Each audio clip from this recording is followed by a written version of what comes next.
Hello crazy football lovers, I hope সবাই ভালো আছো। এই মুহূর্তে সবচেয়ে গরম টপিক, এই টাউনের সবচেয়ে গরম নিউজ, ব্রাজিলের কোচ চেঞ্জ করতে হবে। ব্রাজিল কোচ চেঞ্জ না করলে কোনোভাবেই আসলে ব্রাজিলের রেজাল্ট ব্রাজিলের পক্ষে আসতেছে না। Must important, must needed coach change করা। এখন এই কোচ চেঞ্জ করে কাকে কোচ দিবে? এই কোচ চেঞ্জ করে দরিভাল জুনিয়রকে চেঞ্জ করে কাকে নিয়োগ করবে? আপনারা একটা নাম দেন। পৃথিবীতে কোনো দেশ আছে যে নিজের দেশ কোচ বাদ দিয়ে অন্য কোনো দেশ থেকে কোচ এনে বিশ্বকাপ জিতছে? এই নজির কি আছে পৃথিবীতে? একটাও আছে? দেখাতে পারবেন? সবাই নিজের দেশের কোচ দিয়েই বিশ্বকাপ জিতছে। ব্রাজিল 5টা বিশ্বকাপ জিতছে দেশের কোচ দিয়ে জিতছে। ওভারঅল যদি দেখি তাহলে আসলে ব্রাজিলে এই মুহূর্তে ভালো কোচ প্রডিউস হচ্ছে না। 2002 সর্বশেষ লুই ফিলিপে স্কলারি ছিল, তার আগে ছিল কার্লোস আন্দ্রেস পেরেইরা ছিল, মারিও জাগালো ছিল। ওই লেভেলের কোচ আসতেছে না। আবার কোচ যে আসলে আসতেছে না বিষয়টা এমনও না। মারিও জাগালো, তারপর হচ্ছে কার্লোস আন্দ্রেস পেরেইরা বা লুইস ফিলিস স্কলারি, এরা আসলে যে সফলতা পাইছে, ওই সময় ব্রাজিল টিমে আসলে তারকা মহাতারকা লিজেন্ডারি ফুটবল অভাব ছিল না। প্রত্যেকটা 11টা প্লেয়ারই ছিল মহাতারকা। আপনি লাস্ট 2010 সালে বিশ্বকাপের পর থেকে ব্রাজিল টিমে একটাই মাত্র মহাতারকা, একটাই তারকা, নেইমার। নেইমারকে ছাড়া আপনি অন্য আরেকটা প্লেয়ারের নাম বলেন তো, বলতে পারবেন? যে দেশের জন্য বা একটা তাকে তারকা বলে মনে হয়, বলতে পারবেন? থিয়াগো সিলভা, ক্যাসিমিরো ছাড়া খুব একটা নাম আপনার মাথায় আসবে না। কিন্তু 2010 সালে বিশ্বকাপ দেখেন, 2006 সালে বিশ্বকাপ দেখেন, দেখবেন যে প্রত্যেকটা টুর্নামেন্টে ব্রাজিল অন্তত 7টা 8টা 9টা করেছিল মহাতারকা, লিজেন্ড। সো এই মুহূর্তে আমাদের ব্রাজিলের মূল প্রবলেমটা শুধুমাত্র ফুটবলারদেরই না, শুধু কোচেরই না, সমস্যা হচ্ছে ব্রাজিল ফুটবল ফেডারেশন সিবিএফ এর। সিবিএফ প্রবলেম সলিউশন না হইলে না কোচ সলিউশন হবে, না ফুটবলার সলিউশন হবে। আপনি আমি যতই চিল্লাপাল্লা করি, অ্যাজ এ কন্টেন্ট ক্রিয়েটার হিসেবে আপনি যতই বলেন যে কোচ চেঞ্জ করতে হবে, চেঞ্জ করতে হবে, লাভটা কি? লাভ নাই। এই মুহূর্তে এই কোচ দিয়ে 26 সাল পার করতে হবে। হয় আপনাকে এটাকে সহ্য করতে হবে, না হলে ব্রাজিলে খেলা দেখা ইগনোর করতে হবে। আদারওয়াইজ 26 বিশ্বকাপ পর্যন্ত এই দরিভালকেই আপনাকে মেনে নিতে হবে। বিকজ দরিভাল জুনিয়র ব্রাজিলের দায়িত্ব নিছে, এবং এই দায়িত্ব নেওয়ার পর আমি আপনি খুশি না থাকলেও সিবিএফ খুশি। অর্থাৎ আপনি বিয়ে করছেন একজনকে, বা পৃথিবীর কেউ আপনাকে খুশি না আপনার কাপড় নিয়ে, বাট আপনি খুশি। তো সিবিএফ নিয়োগ করছে, সিবিএফ খুশি। সো আমি আপনি খুশি হই বা না হই, সিবিএফ এর যায় আসে না। এখানে সলিড কথা।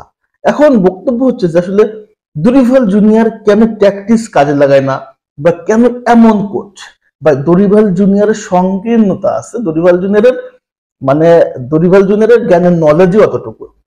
ঠিক আছে, দরিভাল জুনিয়র যতটুকু জানে এর বাইরে সে বেরোতে পারে না, এবং এর বেশি আসলে সম্ভব না।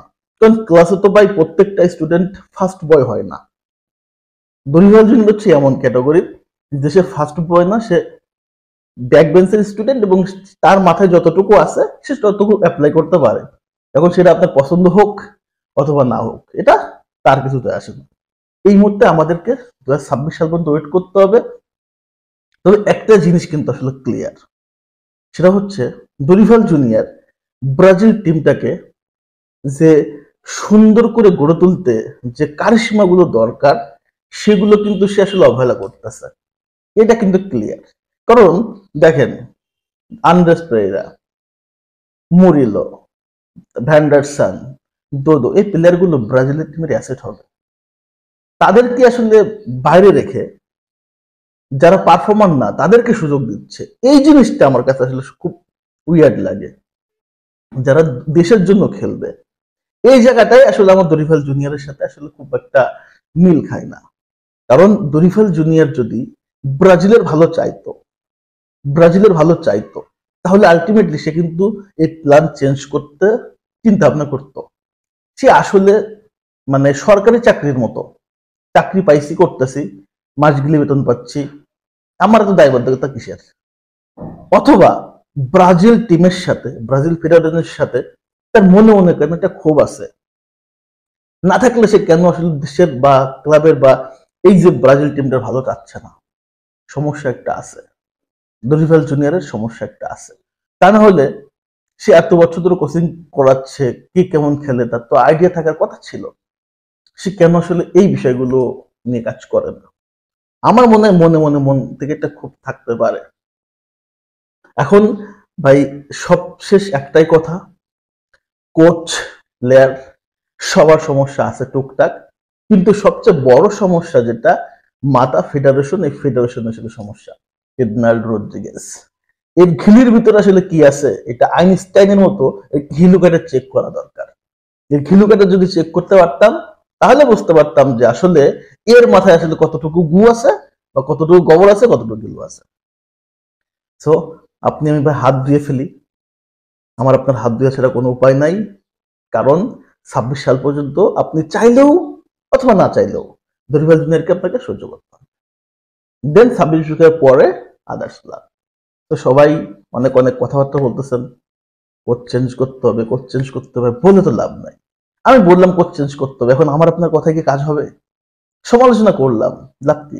এই জন্য আমি কোচকে সমালোচনা না করে কোচ যেটা ভালো করতে সেটা প্রশংসা করতেছি, আমি কিছু করেন নাই তো।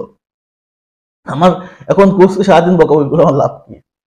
নিজেরই সেন্টিমেন্ট, নিজেরই আসলে ইমেজ বা নিজের আসলে মুভমেন্টটাই আসলে নষ্ট হবে, রুচি নষ্ট হবে। সো থাক না, সে তার মতো কোচিং করাক, ব্রাজিলের কোচিং করাক। ব্রাজিলের আমি তো ডেডিকেশ, আমি যে কত বড় সাপোর্টার সেটা তো আমি জানি। ব্রাজিলে খারাপ করছে সেটা আমি ফিল করতেছি।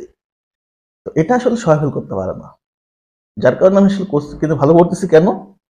উপায় নাই।